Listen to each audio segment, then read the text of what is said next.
Bom dia, pessoal. Sejam todos bem-vindos à nossa maratona trabalhista.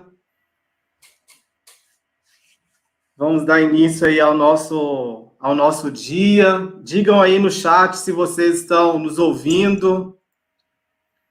Digam de que cidade vocês são.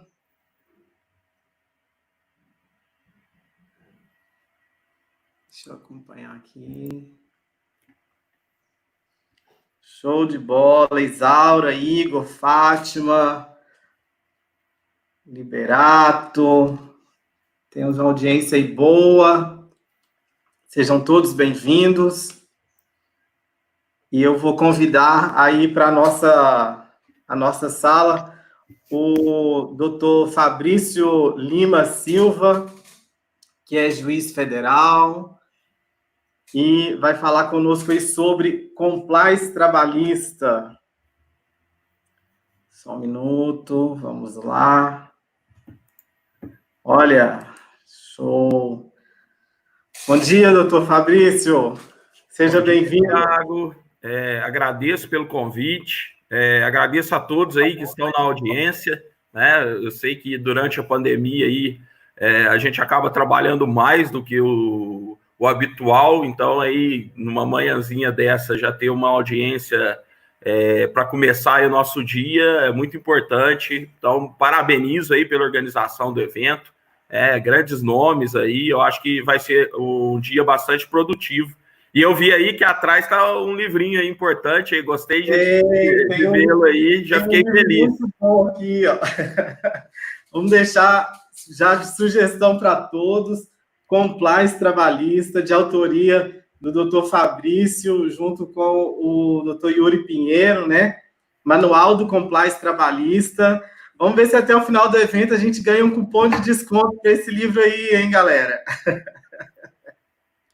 Bacana. Na verdade, o livro, a gente teve a grata honra, ele já está na 4ª tiragem, agora ele está em pré-venda, já tinha esgotado a 3ª tiragem, já está, então, assim, foi uma aceitação ótima. E o bacana é que o livro ele não é só para advogado, gestor, administrador, RH, a gente tentou fazer o livro com uma linguagem o mais acessível possível. E ele, além de um manual de compliance, ele é um manual de prevenção de ilícitos trabalhistas, né? Isso que eu acho que é o interessante, essa foi a nossa visão, né? Porque enquanto juízes, né, do trabalho, a gente vê o que deu errado, a gente não vê o que deu certo, e a gente vê, de uma certa forma ou de outra, alguns motivos de falhas, né? A gente sabe que as empresas nem sempre descumprem a legislação porque querem. Muitas das vezes é por desconhecimento, por falta de orientação. Então, aí, esse foi o nosso intuito aí, tentar ajudar um pouquinho. A gente sabe que a interpretação da legislação, a aplicação da legislação não é fácil, né? Então, para quem não é da área do direito, para quem não é da área do direito do trabalho especificamente, acaba tendo algum problema. Então, aí, esse foi o intuito da obra e a gente teve a grata honra dela ter sido bem aceita. E aí, com isso, a gente tem falado um pouquinho sobre o compliance trabalhista. Quem nunca ouviu falar, a gente aqui vai tentar, na palestra aí, no início dessa manhã, tratar um pouquinho do tema. Show! Eu sou suspeito de falar do livro, porque eu gostei muito dele, né? E são livros... Esses livros que têm uma linguagem fácil, é de rápido consumo, né? Então a gente atrai a leitura para quem gosta de leitura. Eu particularmente gosto de leitura na área trabalhista, né? E o que eu indico nas minhas aulas para os meus alunos, onde eu vou, indico o livro justamente pela linguagem. Alguns acham que eu sou advogado, mas eu não sou, eu sou administrador, né? Eu sou professor na área de legislação trabalhista, mas não sou advogado. Tenho algumas pós-graduações de especialização em legislação trabalhista, mas não tenho intenção de ser advogado, né? E esses livros nos ajudam muito pela forma que a linguagem, né, é passada para a gente. Então, assim, atingiram o objetivo porque é um livro excelente. Ó, temos pessoas aí de Caxias do Sul, Estância Velha, Porto Alegre, Indaiatuba, Taubaté, de Belo Horizonte, Tramandaí, Passo Fundo. É um povo legal, hein? Ó, São Carlos, Santa Catarina, show de bola. Então, professor, o senhor fique à vontade. O tema do professor Fabrício é compliance trabalhista. E eu deixo ele com vocês. O senhor pode compartilhar a sua tela aí. Eu vou entrar aqui. Ok. Vamos ver aqui. Se vai aparecer. Que aí fica mais fácil para poder desenvolver aí o conteúdo para melhor aprendizado do pessoal. Bom, gente, primeiramente eu coloquei aí o meu contato, né, lá no Instagram. A gente sempre tenta colocar algum conteúdo de orientação, de prevenção, notícias aí do que tem ocorrido. No último mês, como a gente está trabalhando com uma questão relacionada à prática trabalhista, então a gente acabou colocando mais essas questões. Mas a gente sempre tem, principalmente, questões envolvendo aí a legislação decorrente do enfrentamento da crise da Covid-19, algumas questões bastante importantes que demandam aí um certo cuidado. Então, @professor Fabrício Lima, quem puder entrar lá vai ser uma grata honra. O direct fica à disposição lá se alguém quiser debater, perguntar alguma questão. Mas, sem delongas, né, porque o tempo é curto, já vou começar aqui com uma pequena história, né, para a gente falar sobre tratar de compliance trabalhista. É importante que a gente saiba que o compliance por si só, ele não representa muita coisa. O compliance nada mais é do que um princípio de governança corporativa. E o que seria governança corporativa? Vocês que não são da área de direito, que são da área de administração, de contabilidade, talvez tenham melhor conhecimento do que quem é da área jurídica. Mas, na verdade, os princípios de governança corporativa é um modelo de gestão de empresas que a preocupação é uma preocupação mais ampla e abrangente, não apenas com os objetivos daquela companhia, mas também com os objetivos, com o relacionamento da empresa com terceiros, com a administração pública, com os seus colaboradores, com aqueles que lhes prestam serviço, com os acionistas. A gente sabe que existiram crises envolvendo grandes escândalos econômicos, envolvendo empresas norte-americanas, como, por exemplo, o escândalo da Enron, da Xerox. No Brasil, a gente teve o escândalo envolvendo a Petrobras. E aí, qual é a preocupação da governança corporativa? É criar mecanismos de gestão que evitem que ilícitos ocorram. Só que aí a gente tem aí uma ressalva. A governança corporativa, em um primeiro momento, ela surge não porque as empresas eram obrigadas a isso, mas sim porque as empresas tinham interesse em prevenir e melhorar o seu modelo de gestão. Inclusive, em bolsa de valores, empresas que têm um alto índice de governança corporativa possuem ágio, né? As ações são valorizadas. Por quê? Você vai estar investindo o seu dinheiro ali como acionista e você tem uma maior segurança para que desvios não aconteçam e que seu dinheiro não vai pelo ralo, né? No popular. Então, essa é uma preocupação muito grande. E aí a governança corporativa tem 4 princípios básicos. O primeiro é de transparência das informações, né? Que para você não manter informações sigilosas. O segundo é o de equidade, por exemplo, evitando aí o vazamento de informações privilegiadas, tratamento de forma igualitária aí entre todos aqueles que mantenham relacionamento com aquela determinada empresa. O terceiro é o princípio da prestação de contas, né? Você recebe valores, você gere valores, você tem que prestar contas efetivas daquilo que você está fazendo na sua gestão. E o quarto princípio, que aí a gente colocou até um coraçãozinho aí, é o compliance, né? A integridade. Eu não sei se vocês sabem, o compliance, a denominação compliance vem do anglicismo, né? Do verbo americano to comply, que seria, na nossa interpretação, né? Na nossa tradução, a gente traduz o agir em conformidade. Por isso a gente trata como o compliance. Não é errado quem também diz que seria a compliance, fazendo referência à conformidade em si, né? No nosso país, há quem faça distinção entre programas de compliance e programas de integridade, né? Por quê? Porque há quem entenda que o programa de integridade seria restrito ao combate à corrupção. E o programa de compliance seria um programa mais abrangente, que não somente relacionado ao combate à corrupção, mas a gente utilizou na nossa obra, a gente utiliza no nosso dia a dia, nas aulas, como expressões sinônimas, programas de integridade, programas de compliance.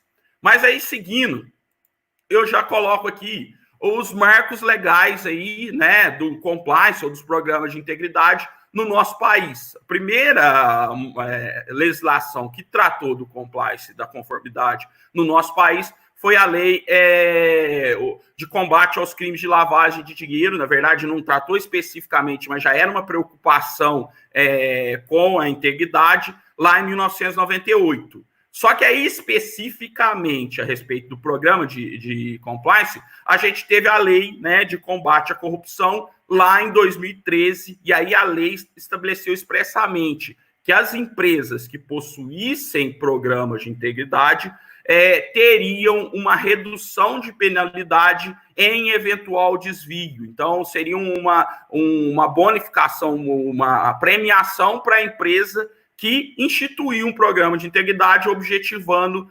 evitar que desvios ocorressem. Se eles viessem a ocorrer, pelo menos teria uma redução de penalidade. E aí o importante é que essa legislação demandou uma regulamentação, e essa regulamentação foi feita lá em 2015 pelo decreto 8420 de 2015, que aí estabeleceu os requisitos do programa de integridade. Quem não tiver nenhum contato, quem não tiver nenhuma ideia do que seria um programa de integridade, eu vou dar uma introdução aqui hoje nessa palestra, mas é importante que façam a leitura lá do decreto 8420 de 2015, porque ele acaba sendo, de uma certa forma, bastante abrangente e explica aí os mecanismos, as ferramentas de um programa de integridade. Mas evoluindo, a gente teve no âmbito federal o Estatuto Jurídico da Empresa Pública e da Sociedade de Economia Mista e suas subsidiárias, preocupada aí com a integridade, com o compliance. Em 2019, a gente teve lá no sistema, a instituição do Sistema de Governança Corporativa do Ministério da Justiça, com a previsão de que todos os órgãos pertinentes ao Ministério da Justiça possuíssem programas de integridade. Não sei se vocês sabem, a gente tem um projeto de lei federal 7149 de 2017 que procura instituir que todas as pessoas jurídicas que celebrem contrato com a administração pública possuam programas de compliance. O que eu saliento para vocês? Alguns municípios, alguns estados já possuem legislação nesse sentido. E por qual é o motivo, né, do Estado, de um município obrigar a empresa que vai com ele licitar, que vai com ele contratar, possua um programa de integridade? Evitar desvios, evitar ilícitos. Então, a partir do momento que a gente tem mecanismos, ferramentas de prevenção, de detecção e de remediação, a gente evita, ou pelo menos diminui os riscos de danos ao erário, né, nessa contratação. E aí, com isso, ao contratar, o poder público estaria diminuindo o risco aí dessas fraudes, e por isso existe um estímulo, né, à instituição, e até de uma certa forma, em alguns casos, obrigatoriedade de instituição de programa de compliance. Então, aí, essa aí é o nosso histórico, e aí, com isso, já surge uma grande demanda uma grande demanda. Inúmeras empresas, né, estão procurando profissionais que se capacitem, que tenham estrutura para fornecer, para estruturar um programa de compliance, um programa que atenda aos requisitos, né, das legislações, mas que também, aí eu sempre falo, que gere não só essa formalidade, né, de ter o programa de compliance, mas que traga benefícios para a empresa, e eu vou explicar quais seriam esses benefícios. Beleza, gente? Vamos seguindo aqui. O decreto, ele tem uma disposição, lá no seu artigo 41, do que seria, né, um programa de integridade. E eu até vou fazer a leitura com vocês, que eu acho que é importante para a gente aí ter uma noção geral, que depois eu vou explicar um a um desses mecanismos, dessas ferramentas de um programa de integridade. Então, para fins do programa de integridade, a legislação, o decreto entende que são o conjunto de mecanismos, procedimentos internos de integridade, auditoria, incentiva a denúncia, a gente vai ver a importância do canal de denúncias, de irregularidades na aplicação efetiva de códigos de ética, que é uma outra ferramenta de programa de compliance, políticas e diretrizes com o objetivo de detectar e sanar desvios, fraudes, irregularidades e atos ilícitos praticados contra a administração pública nacional ou estrangeira. Então, aqui o decreto, a gente já percebe que ele com o objetivo de prevenir ilícitos, mas aí a gente sempre diz que a instituição de um programa de compliance tem um efeito colateral muito bom para as empresas. Qual é esse efeito colateral? É evitar desvios, evitar a criação aí de passivos ocultos na área trabalhista. Isso tem uma importância gigantesca. E aí lá no parágrafo único estabelece: o programa de integridade deve ser estruturado, aplicado e atualizado de acordo com as características e riscos atuais da atividade de cada pessoa jurídica, a qual, por sua vez, deve garantir constante aprimoramento e adaptação do referido programa, visando garantir sua efetividade. O que isso quer dizer? Um programa de compliance de integridade, ele tem que estar em constante aprimoramento. Por quê? Porque ele leva em consideração a gestão de riscos. E a gestão de riscos, ela deve ser constantemente atualizada com base nos novos riscos ou em riscos anteriores que a empresa possuía desconhecimento.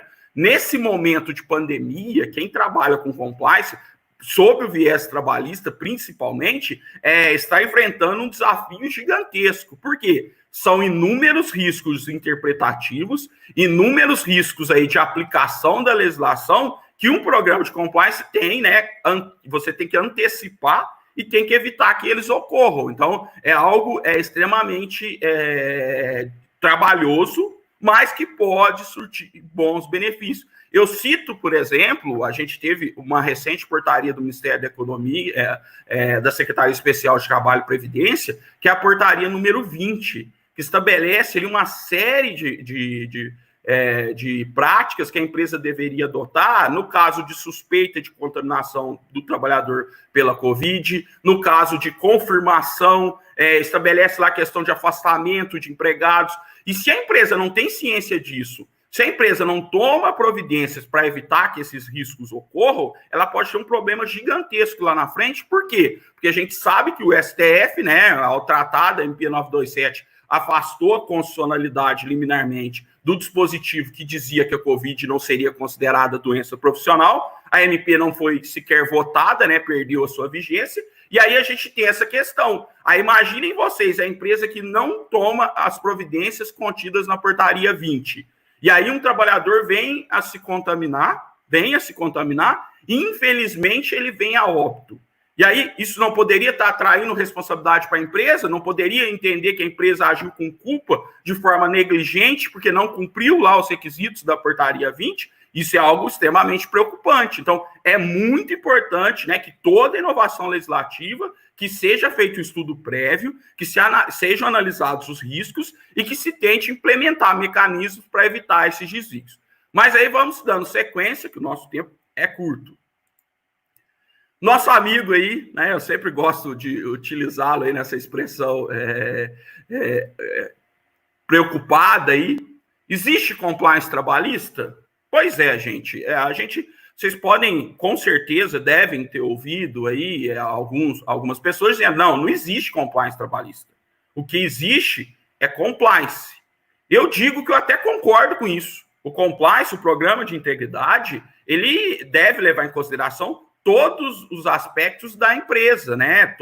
Em todas as áreas que a empresa tem relacionamento, né? A área com a administração pública, licitações, questões relacionadas ao direito ambiental, em todas as facetas da empresa. Mas aí, por que a gente traz um pouquinho de sardinha para o nosso lado, e a gente tratou, inclusive, de escrever uma obra sobre compliance trabalhista?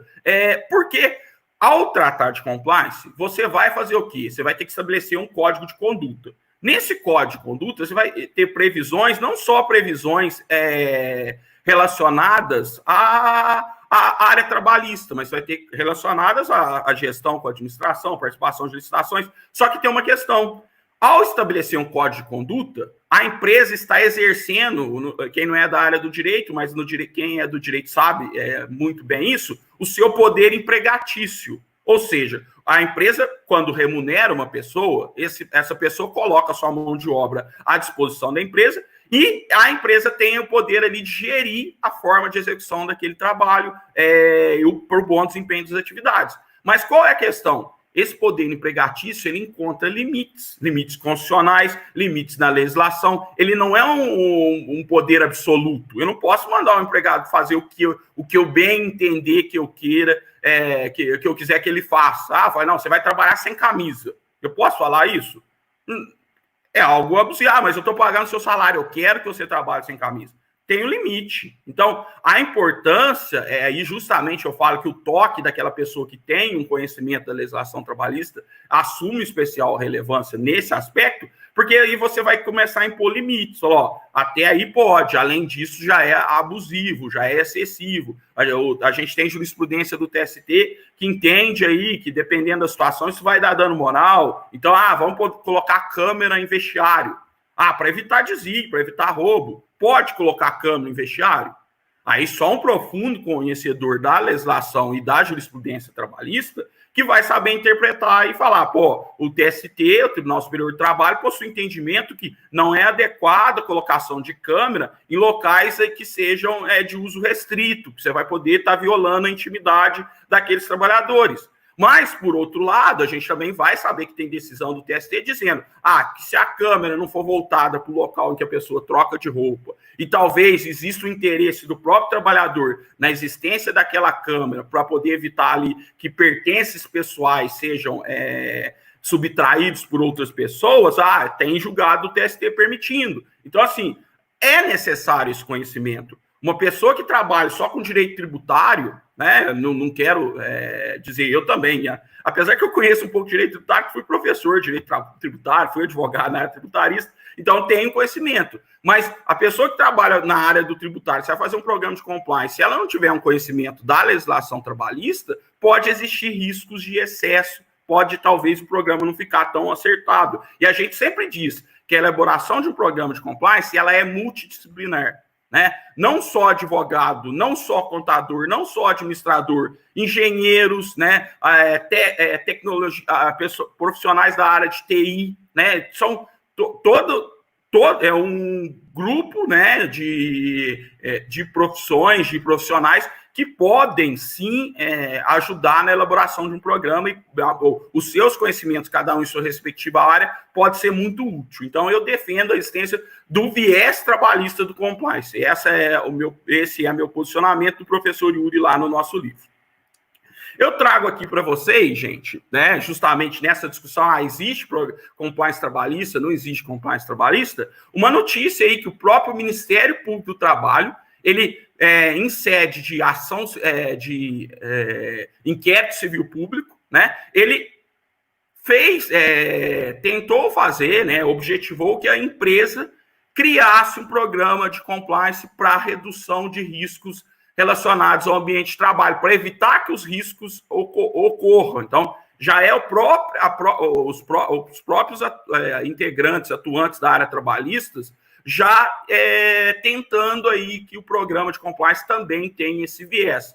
Eu tenho uma outra questão aqui também que é relacionada à Organização Internacional do Trabalho, que pretende aí que sejam implementados programas de compliance, ações de conformidade em cadeias de produção globais. O que isso quer dizer? Por exemplo, de nada adianta eu ter uma sede na Suíça lá, respeitar a legislação trabalhista de forma perfeita, mas aí o cacau, meu cacau, é produzido lá na África em condições análogas de escravo. O que está acontecendo? Eu tenho uma imagem, mas eu estou utilizando na minha cadeia produtiva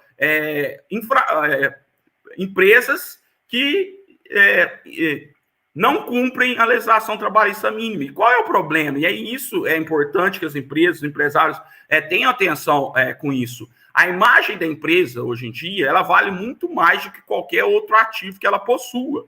Então, se ocorre uma falha, se ocorre algo que possa ferir a sua imagem, porque ninguém vai saber se que foi uma oficina de costura que tinha trabalho escravo. Eles vão falar qual é a marca que aquela oficina de costura fazia. Né? Então, é a imagem da empresa que vai perder. E por isso o programa de compliance é muito importante. Porque a partir do momento que é instaurado o programa de compliance, esses desvios, pelo menos, são, de uma certa forma ou de outra, mitigados. A gente vai ver aí depois, na sequência, aí, quais são essas ferramentas.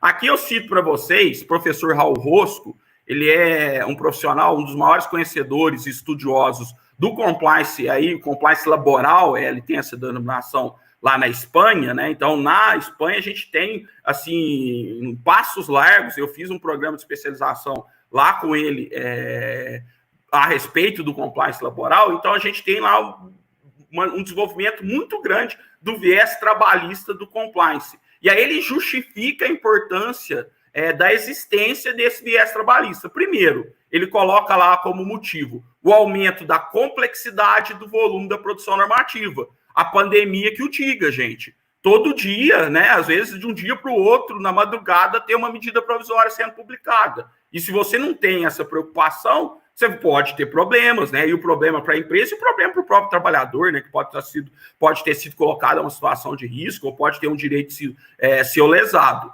Segundo, maior diversidade e novas formas de organização do trabalho. Hoje a gente tem aí uberização das relações de trabalho, a gente tem inúmeras outras formas de prestação de serviço, né? A tal da pejotização, né? Se é possível ou não é possível, terceirização de atividade fim, quais são os riscos da terceirização de atividade fim. A gente sabe que o STF permitiu a terceirização de atividade fim, a gente sabe que a Lei 13467 permitiu a terceirização de atividade fim, mas é conveniente eu terceirizar a atividade fim ou eu vou ter algum risco em relação a isso? Eu vou estar trazendo um risco excessivo para a minha empresa? Tudo isso tem que ser pensado. E o terceiro motivo que ele elenca, que o não cumprimento das normas trabalhistas implica em diversos riscos, e vocês muito bem sabem disso, né? Danos morais, por exemplo, em um acidente de trabalho, acaso ele ocorra, em sendo responsabilidade objetiva, que não precisa nem de culpa da empresa, a empresa pode ser condenada a pagar danos morais, pode ser obrigada, se houve perda da capacidade laborativa,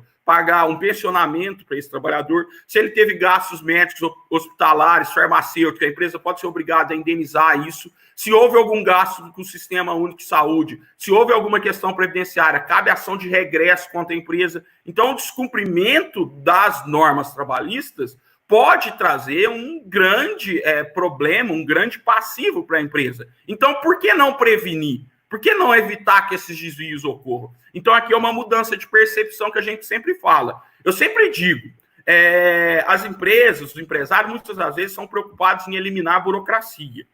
Mas a gente tem que saber, a gente tem que entender qual é o motivo dessa burocracia. Existe uma lógica, existe uma razoabilidade naquela burocracia. Qual é a finalidade? Um exemplo que eu dou: exame admissional.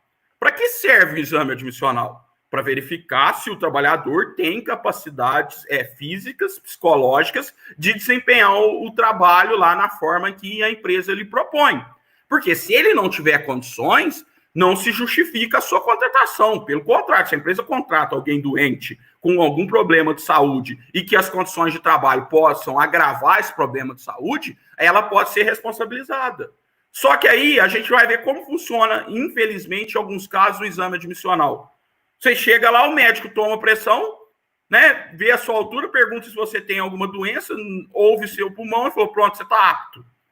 Só que esse exame é um exame que cumpre a finalidade da legislação? Na minha opinião, isso é muito preocupante. Inclusive, a gente tem julgados de pessoa que passou no exame admissional para trabalhar de servente de obras e com 2 dias teve um infarto fulminante porque tinha uma cardiopatia gravíssima.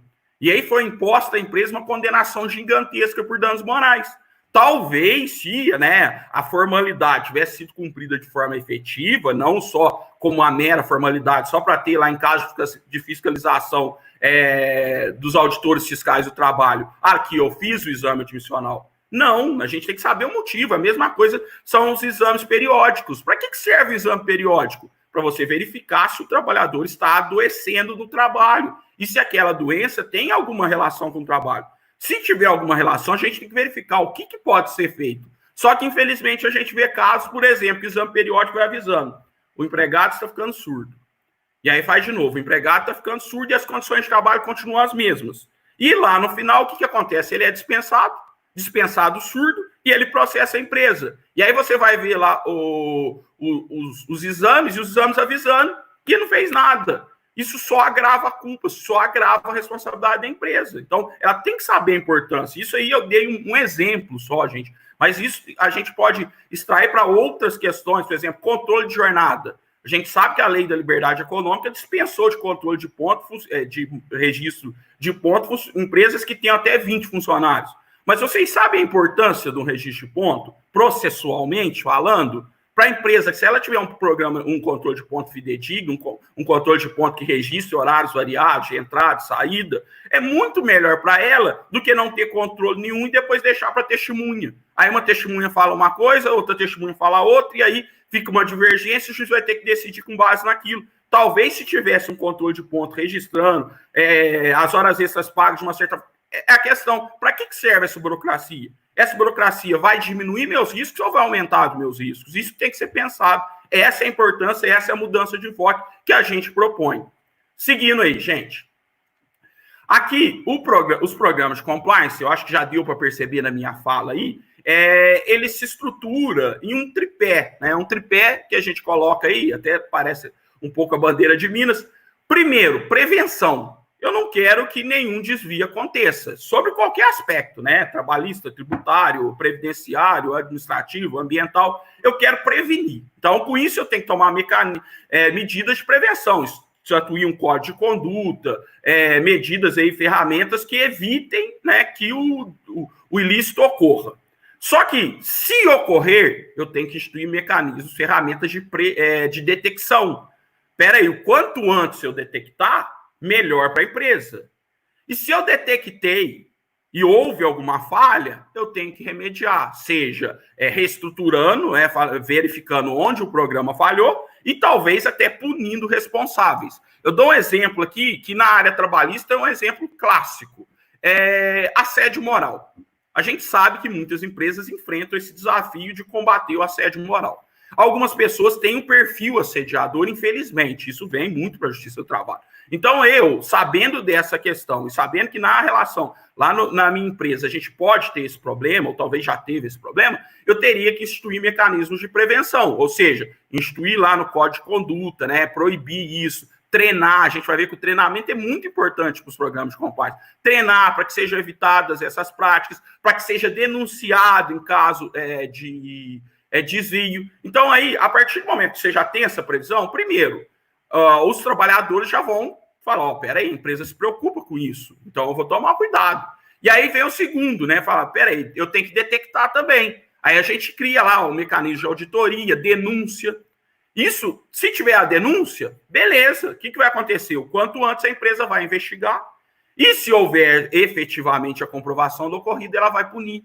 E aí o que acontece? A partir do momento que você estrutura isso, o quanto antes a empresa descobre. Primeiro, pelo simples fato de existir mecanismos de denúncia e que a empresa, que o assediador, ele saiba disso, isso já vai constrangê-lo. Ele fala, peraí, se eu fizer alguma coisa aqui, se eu cometer algum excesso, os meus colegas, eles podem me denunciar. Então, ok, peraí, então eu não vou fazer. Ou se fizer, o bom é que ele vai fazer uma vez, porque se for efetivo, a empresa vai fiscalizar, vai investigar e vai puni-lo. Não vai acontecer da gente pegar, como infelizmente acontece, 10 ações trabalhistas. Porque o assediador, ele é assediador, ele tem aquele perfil. Então, ele não vai assediar uma pessoa, ele vai assediar quantas forem ali no perfil que ele pretende assediar. Então, quanto antes você previne, você evita que o ilícito se perpetre. Então, isso é muito importante, gente. Isso aí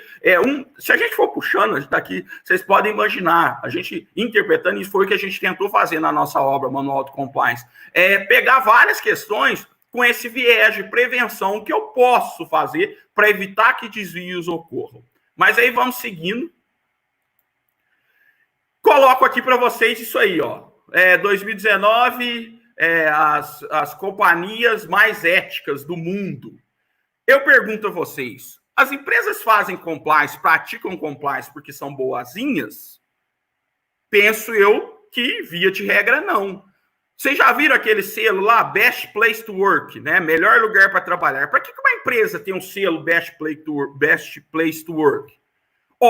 Por óbvio que ela quer ganhar, quer valorizar a sua imagem perante o mercado consumidor. A gente tem um mercado consumidor cada vez mais consciente, cada vez mais preocupado com questões sociais, ambientais. A gente sabe, por exemplo, que tem consumidores que não consomem produtos em que houve a utilização de animais aí nos testes, né? Então, a gente sabe que existe essa preocupação. Então, nesse aspecto, o programa de compliance ele pode ser utilizado para fortalecimento da imagem da empresa, frente aos seus consumidores, e não só frente aos seus consumidores, frente aos investidores, porque eu vou preferir muito mais investir numa empresa que eu saiba que ela tem padrões éticos elevados, do que uma empresa que é assim meio, como diz aí, organização tabajara, né? Preocupante. Só que aí vem uma outra discussão que eu logo trato com vocês.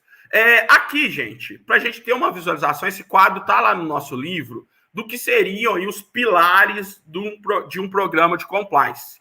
O principal aí, pilar, o que fundamenta um programa de compliance, é o primeiro, número 1 aí de importância, é o suporte da alta administração. Se vocês forem estudar compliance, vocês vão ver que tem muito anglicismo, né? Que aqui muitos vão dizer, o tone from the top, né? O exemplo vem de cima, o tom vem de cima. O que isso quer dizer? Não adianta de nada eu, companhia, instituir um programa de compliance se a administração, se a gestão da empresa não age em conformidade. Do que adianta eu exigir do meu trabalhador que ele haja de forma ética se eu pago salário extrafolha para ele? Se eu não dou o exemplo, é o tal do walking the talk. Quem é da área de administração deve saber muito, né? O exemplo, né, a cultura do exemplo pela conduta. Não é aquele faço o que eu falo, não faço o que eu faço. Não, faça o que eu faço. Essa é a questão. E aí vem a importância, né, de quem for orientar, quem for estruturar um programa de compliance, explicar isso para o administrador, explicar isso para a alta administração da empresa. Explicar que, peraí, o programa de compliance a gente não vai ter só para cumprir legislação, só para participar de licitações. Programa de compliance a gente não vai ter só porque a gente precisa exportar para alguma empresa que exige que eu tenha um programa de compliance, e aí a gente vai fazer lá na frente, até coloco o tal do programa de compliance fachada, né? Um programa de compliance que é só para inglês ver, né? Só para enganar. Não, já que você vai estruturar um programa de compliance, procure desempenhá-lo, entender os seus objetivos e entender que ele vai trazer benefícios para a empresa, né? E aí sim, a partir do momento que a alta administração da empresa tenha ciência disso e efetivamente participe, o programa de compliance tem tudo para dar certo. E aí a gente fala que suporte à administração é por exemplo, por tratativas, por normas, diretrizes e também fornecimento financeiro para a estruturação do programa de compliance. Não adianta nada eu falar, eu quero um programa de compliance, mas não tenho um centavo para estruturar. Faça do jeito que for possível. Não vai dar muito certo. E aí a gente tem outras ferramentas, que eu já disse uma para vocês, políticas e código de conduta. Isso pode ser muito útil. Eu vou dar um exemplo aí sobre viés trabalhista. Suponhamos que você tenha lá uma lanchonete do shopping lá do McDonald's. E aí o seu funcionário, durante o intervalo, ele vai lá na praça de alimentação utilizando o uniforme e vai lá no Bob's e adquire um produto do Bob's e consome esse produto do Bob's de maneira ostensiva lá na praça de alimentação. Para a imagem da empresa, isso não é um pouco complicado? com certeza, né, gente? Pô, peraí, por que ele está comendo no Bob's? Então, porque o McDonald's não é tão bom, né? Ele trabalha lá dentro e deve saber que eles fazem alguma coisa que não é tão legal, não é tão bacana. Isso fere a imagem, isso pode prejudicar a imagem da empresa frente aos seus consumidores. E aí eu pergunto, pela legislação trabalhista, esse trabalhador poderia sofrer algum tipo de punição? Vamos analisar lá a CLT. Tem alguma previsão nesse sentido? Não. Vamos analisar a jurisprudência? Não. Mas aí eu pergunto para vocês, então eu não posso puni-lo, né? Durante o intervalo ele pode fazer o que quiser, né? Desde que não prejudique ali o bom andamento das atividades. Ele não vai poder encher a cara e voltar para trabalhar bêbado, né? A gente tem que saber disso. Mas a questão, ele pode ou não pode? Vem aquela discussão, mas aí eu digo para vocês, e se existisse lá no Código de Conduta a previsão, porque foi algo que a gente viu, talvez não tivesse essa previsão, de que durante o horário de intervalo, ou utilizando o uniforme da empresa, o trabalhador não poderá consumir, não poderá, de forma ostensiva, utilizar produtos de concorrentes diretos. Penso eu que existe uma razoabilidade nisso. E aí sim, né, em acontecendo, a empresa poderia não dispensá-lo por justa causa, mas em uma primeira ocorrência, adverti-lo, né? Aí se existir reiteração de condutas, poderia sim aí ter punição. Olha para vocês verem um viés do programa de compliance, um viés em benefício da empresa, em benefício da gestão da empresa. Outras coisas também, a gente tem lá, a legislação trabalhista fala que qual é o número de faltas injustificadas que poderiam ensejar a dispensa por justa causa ou uma suspensão? Não, mas um código de conduta, um código ou um regulamento interno poderia estabelecer algo nesse sentido, para que aí fique transparente, para que a gestão fique de uma certa forma ou de outra mais fácil, porque a partir do momento que você tem um número, a partir de 3 faltas injustificadas, você vai receber uma advertência. O que acontece? Isso melhora para tudo, que isso sendo claro, transparente, muitas das vezes nem vão existir as 3 faltas, porque você já sabe. Agora, quando não tem nenhuma regulamentação, o trabalhador pode, né, falar, falta hoje. Aí falta semana que vem, e falta e vai faltando. E aí, no momento, você vai já aplica justa a causa dele. Mas espera aí, você nunca fez nada anteriormente. Aí vai ter aquela discussão. Teve proporcionalidade, teve imediatidade. Então, talvez, eu falo muitas das vezes que o combinado não sai caro. Só que é aquela questão, tem que ter muito bom senso na elaboração de um código de conduta. Inclusive, a participação dos próprios trabalhadores destinatários da norma pode ser muito importante para evitar abusos. Você tem que sempre ouvir a parte contrária.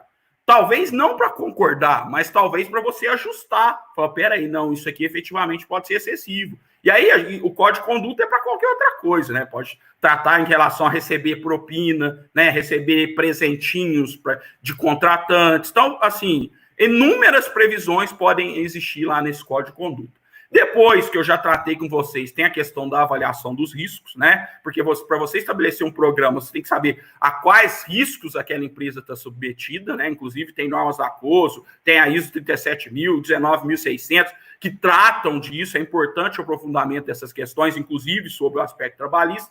E aí, um outro pilar é o treinamento da comunicação.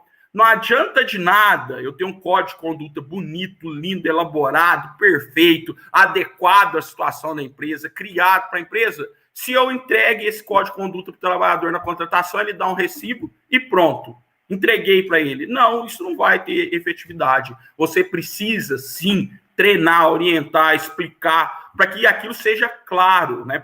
E se ocorrer algum desvio, que retome as discussões e fala, qual foi a falha que aconteceu aqui? Por que houve esse desvio? Né? Vamos arrumar. Muito importante.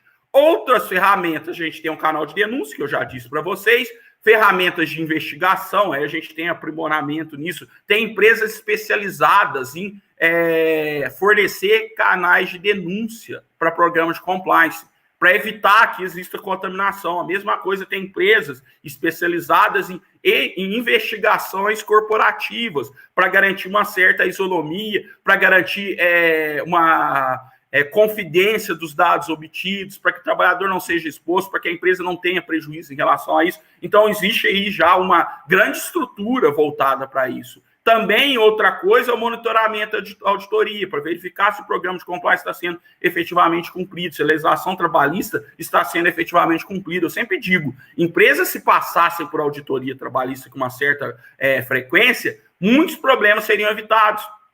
Eu dou um exemplo, fornecimento de equipamentos de proteção individual. A gente sabe que a legislação obriga que seja realizado o efetivo registro da entrega. E em muitos casos, na Justiça do Trabalho, a gente vê que a empresa fornece, ou seja, o principal, que é comprar o EPI, ela faz, só que não tem o controle efetivo do fornecimento. E sem o controle efetivo do fornecimento, não dá para saber se o prazo de validade foi observado, o prazo de durabilidade, se existia ou não certificado de aprovação. E aí, se você tivesse uma auditoria, a auditoria fosse, obrigatoriamente deveria analisar os recibos de entrega de EPIs, isso seria verificado. A mesma coisa, principalmente no período anterior à reforma trabalhista, em relação ao intervalo entre a jornada. A gente tinha, né, que sequer tolhido por minutos o intervalo, teria que pagar o intervalo inteiro, né? A gente teve uma decisão agora vinculante do TST, dando uma tolerância de 5 minutos, mas se existisse uma auditoria que já verificasse, peraí, mas esses trabalhadores aqui sempre registram menos de 1 hora de intervalo. Por quê? É necessidade da empresa ou é porque ele registra porque ninguém fala nada? Às vezes é assim, às vezes não é necessidade da empresa. E se tivesse uma auditoria, isso seria constatado de forma antecipada, prevenção, né? E seria remediado. Olha para vocês verem. Então, se a gente vai abrindo esse leque aqui, a gente vê inúmeros benefícios que uma empresa pode ter em relação a isso. E não só a empresa, também o trabalhador, porque o trabalhador ele é beneficiado a partir do momento que a empresa ela objetiva cumprir a legislação, agir em compliance, o trabalhador também é evitado. Aquele exemplo que eu falei para vocês do assédio. Quando a empresa estrutura um programa para evitar assédio, pessoas vão deixar de ser assediadas. Ah, mas não vai ganhar indenização. Não, o objetivo da indenização é que ela não seja paga. O objetivo é que não exista o ato ilícito. Isso que tem que ser pensado. A mesma coisa, doença profissional, acidente de trabalho. O objetivo é que não ocorra, né? Se ocorreu, excepcionalmente, aí sim tem que ter responsabilização. E aí tem um outro viés, que é um viés super importante, que é a avaliação de fornecedores. Não adianta de nada eu fazer meu dever de casa, eu ter uma empresa bonitinha, com tudo, código de conduta, tudo estruturado, e eu contrate qualquer um, é aquele exemplo, que eu contrato uma oficina de costura que tem trabalho escravo. Do que adianta eu ter um programa de compliance, eu ter um selo de ética? Não adianta nada, porque se ocorrer alguma falha lá nesse fornecedor, vai manchar a minha imagem, vai manchar a imagem da minha empresa. A gente sabe, eu não vou citar o nome, mas isso em rede nacional sempre surge em alguns casos nesse aspecto. E a imagem da empresa é prejudicada perante o mercado consumidor e perante os investidores. Isso é extremamente importante. E aí, o que eu digo para vocês? É como se fosse um dominó, o compliance, né? Que vai caindo em sequência. Se eu tenho compliance, a partir de um certo momento, eu vou começar a exigir que as empresas com as quais eu mantenho um relacionamento um pouco mais duradouro também tenham um programa de compliance. Isso a gente já tem por exigência aí de muitas companhias internacionais que deixam de exportar, empresas brasileiras deixam de exportar porque não possuem programa de compliance. E a mesma coisa é sobre o viés da administração pública, que ela quer contratar com quem? Com quem tenha menores riscos de fraudar a legislação e causar problemas. Então, esses pilares assumem uma extrema importância e relevância. Isso aqui, cada pilar desse, dá para a gente dar uma aula de 4 horas analisando todos os aspectos. O nosso tempo não permite, então a gente segue aqui para que vocês tenham pelo menos aí uma visão geral, englobada aí do que seria o compliance. Aí vem o nosso amigo perguntando o que seria o blue washing. Eu já dei mais ou menos aí um spoiler para vocês. Que seria? Seria aquele programa de compliance em que a empresa instituiu só para cumprir a legislação, mas sem efetiva preocupação com o cumprimento. Eu quero ter, faz um código de conduta aí, copia da internet. Canal de denúncia, coloca um e-mail aí para receber denúncia. Tá, você vai estar cumprindo formalmente a legislação? Até pode estar. Mas qual é o problema? O risco é majorado. Porque a partir do momento que, se isso chegar ao judiciário e o judiciário verificar que, na verdade, você instituiu aquilo para enganar, a sua penalidade, ao invés de ser diminuída, ela vai ser majorada. Lá no nosso livro, a gente cita o caso de uma sentença do Rio de Janeiro, em que a magistrada pegou um caso, entrou no site de uma instituição financeira e colocou lá quais eram os valores que ela pregava, né? Pela moral, pela preservação da dignidade. E aí ela colocou que, no caso específico, ela demonstrou que ela totalmente contrária, a política dela era totalmente contrária do que ela pregava para angariar consumidores e investidores. E por isso a penalidade seria maior ainda. E eu acho que isso é justo e razoável. Sim, você tem que ser penalizado por você pregar o que você não faz, né? Isso seria o bluewashing, né? Mas aí vamos seguindo. Outra pergunta que a gente sempre recebe: é possível implementar programas de compliance em pequenas e médias empresas? Não sei se vocês sabem, inclusive tem uma obra coletiva da LTR que fala governança, que trata do tema governança corporativa para pequenas e médias empresas. Existe um modelo obrigatório de programa de compliance? Em termos de governança corporativa, não. A gente sabe que o decreto regulamentador da lei de combate à corrupção tem pré-requisitos. Mas, se não for para esse objetivo, não existe. E eu sempre digo, tudo que eu fizer com o objetivo de evitar que desvios ocorram, já é válido, mesmo que eu não consiga estruturar o programa de compliance por completo. Né? Um canal de denúncia por si só já pode gerar um benefício para a empresa e talvez indiretamente para os trabalhadores? Sim, um canal de denúncia, você criar um site, talvez lá numa plataforma gratuita e orientar seus trabalhadores que, se tiver algum problema, você denuncie, que a gente vai investigar, a gente vai averiguar, isso já é um passinho para conformidade. Então, aí, cada empresa vai ter o compliance conforme o que ela puder, aí, de uma certa forma ou de outra, ter. Então, isso é importante. E aí, a outra pergunta que indiretamente eu já falei, se existe um modelo obrigatório de programa de compliance.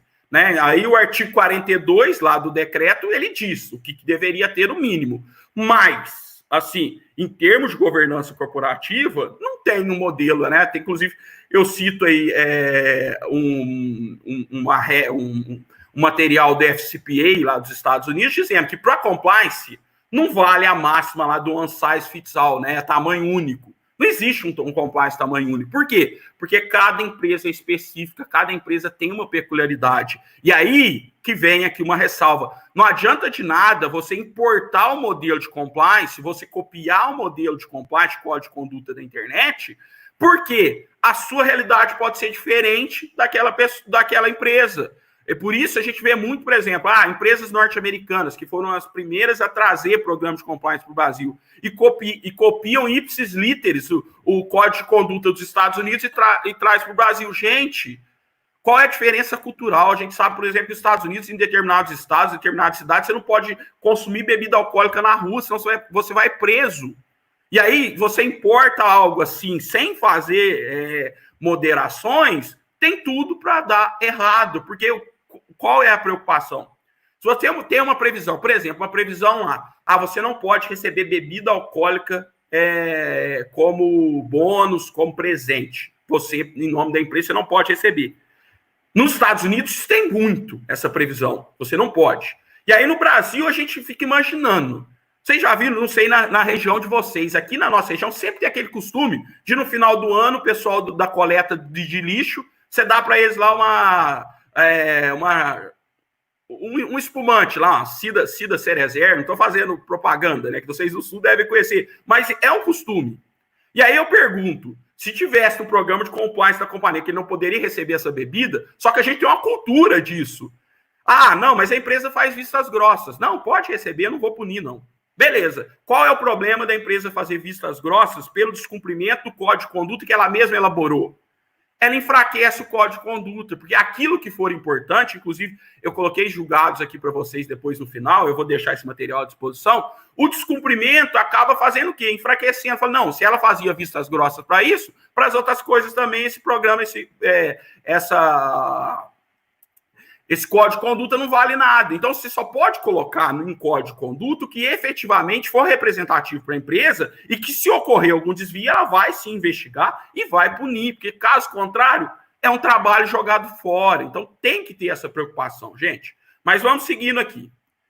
Vem a outra pergunta, né? É caro implementar um programa de compliance? Tudo vai depender do tamanho da empresa, do porte da empresa, né? Tem empresas que vão ter que ter um um departamento destacado para a área de compliance, que vai ter que ter lá o compliance officer. Inclusive, tem um projeto, né, obrigando, né, dependendo do caso, a empresa possuir um compliance officer, um responsável lá pela gestão do compliance dentro daquela companhia. Isso vai depender do porte da empresa. E legal, tem uma fala aqui do Arnold Scheider, ele é ex-membro do Conselho de Administração lá do Banco Central holandês, que ele falou que para cada dólar gasto com o programa de compliance, são economizados $5 com desvio de conduta. Ou, na verdade, o programa de compliance ele não é um gasto, ele é um investimento.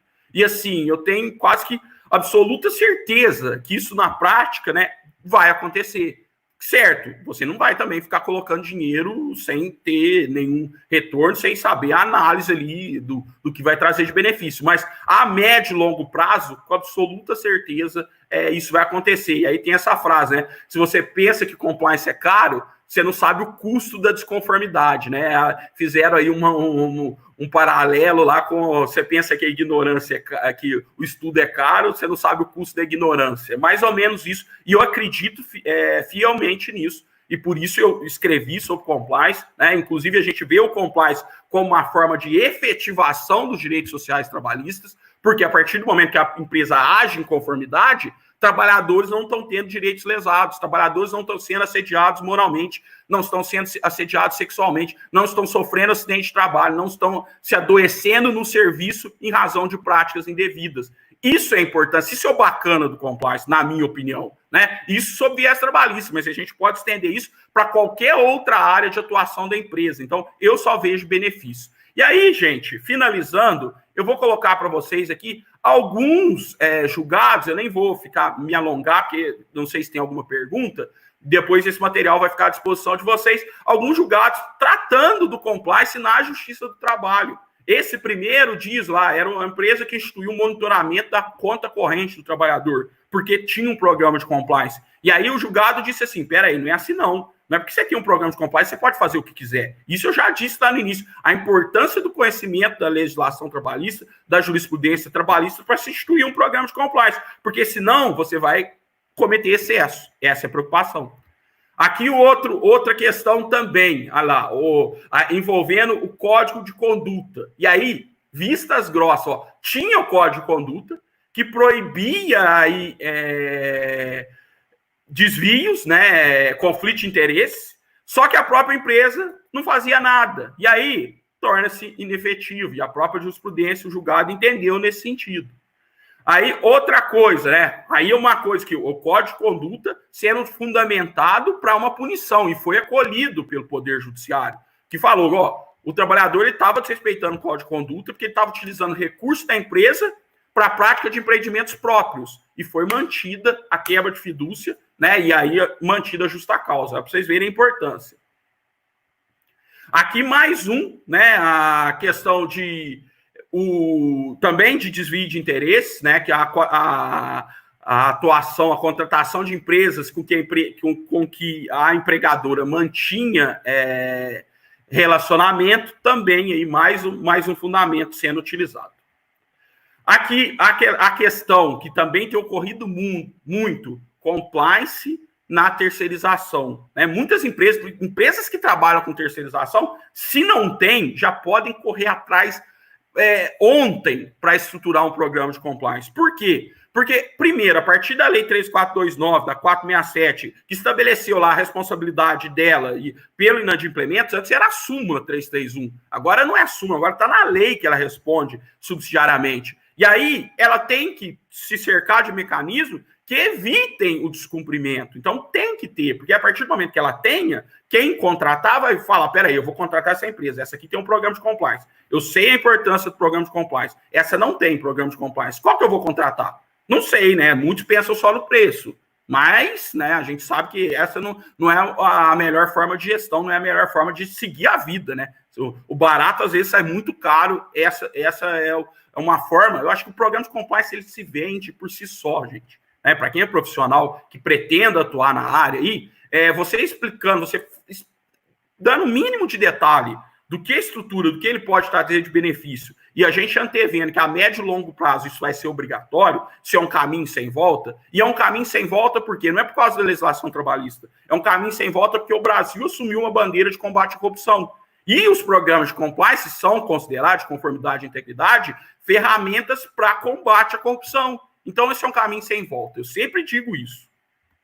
E, gente, já encerrando, né, agradecendo mais uma vez aí pela audiência, pelo convite, eu indico a vocês no nosso manual, quem tiver interesse, lá no site da Juspódio, aí tem um bitlink aí que já vai direto para o site da Juspódio, mas agradeço mais uma vez, eu acho que foi uma grande honra para mim estar com vocês aqui nessa manhã. Daqui uns minutos eu já começo a fazer audiência, eu estou fazendo audiência telepresencial aqui da minha casa, lá para a primeira vara de Alfenas, então eu agradeço e parabenizo mais uma vez e fico à disposição aí para algum esclarecimento. Tiago, eu vou parar de compartilhar, fique à vontade. Sem áudio. Show! Na verdade, não foi uma palestra, foi uma verdadeira aula, né? O pessoal aqui nos comentários falando muito, muito, muito bem, gostaram E temos apenas uma pergunta, que eu consegui acompanhar uma pergunta, né? Que diz assim, compliance seria tipo blindagem patrimonial? Não necessariamente. Na verdade, blindagem patrimonial é utilizada, pelo menos sob viés jurisdicional, isso é considerado uma tentativa de fraude, né? Para você, de uma certa forma, colocar patrimônio na mão em offshore, na mão de laranjas, né? Terceiros. Então, na minha concepção, não. Na verdade, compliance trabalhista laboral é uma boa prática que vai evitar desvios. É diferente, né? Mas indiretamente você vai estar preservando seu patrimônio porque não vão existir desvios. Show! Coloquei aí agora nos comentários o link para aquisição do livro, para quem desejar, né? O Y ficou invertido, Thiago. É bit.ly. BT. Online.